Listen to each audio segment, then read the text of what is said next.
عمران خان صاحب کی گرفتاری کی اطلاعات پختہ ہوتی جا رہی ہیں اور عمران خان صاحب کی گرفتاری کے امکانات بڑھتے جا رہے ہیں۔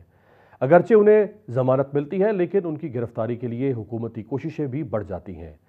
عمران خان اگر گرفتار ہو گئے تو ان کی انتخابی مہم کیسے چلے گی، یہ ایک اہم سوال ہے، لیکن دنیا میں ایسے کئی سیاستدان ہیں جو گرفتار ہوئے، جیلوں میں گئے لیکن انہوں نے انتخابات لڑے۔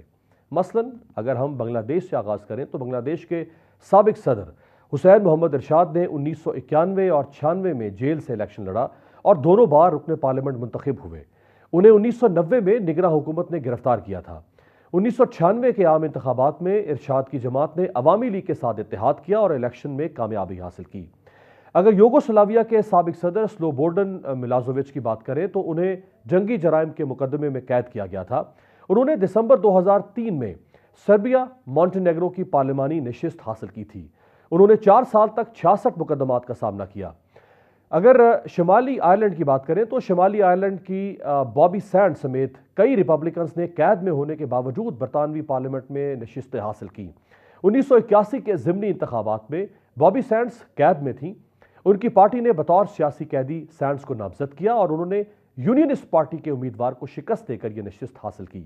بعد ازاں جیل میں بھوک ہڑتال سے ان کی ہلاکت ہوئی۔ اگر فلسطین کے مروان برغوثی کی بات کریں تو یاسر عرفات کے انتقال کے بعد قتل کے الزام میں قید کاٹنے والے مروان برغوثی نے دسمبر 2004 میں فلسطینی اتھارٹی کی صدارت کے لیے الیکشن لڑنے کا فیصلہ کیا۔ انہیں اسرائیلی عدالت نے قتل کے الزام میں سزا سنائی تھی۔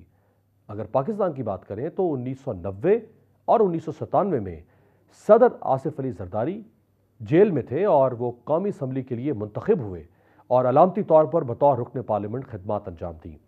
اگست 2016 میں متحدہ قومی موومنٹ کے رہنما وسیم اختر بھی جیل سے میئر منتخب ہوئے تھے۔ اگر رومانیہ کے سیاستدان کیٹلن کرچس کی بات کریں تو جون 2016 میں رومانیہ کے میئر کیٹلن کرچس نے اسیری کے دوران 70% سے زائد ووٹ حاصل کر کے مقامی الیکشن میں کامیابی حاصل کی تھی۔ اگر امریکی سیاستدان میتھیو لائن کی بات کریں تو 1797 میں ریاست ورمنٹ کے کانگریس ممبر میتھیو لائن نے بغاوت ایکٹ کی خلاف ورزی پر 4 ماہ کی قید بھگتتے ہوئے الیکشن میں کامیابی حاصل کی۔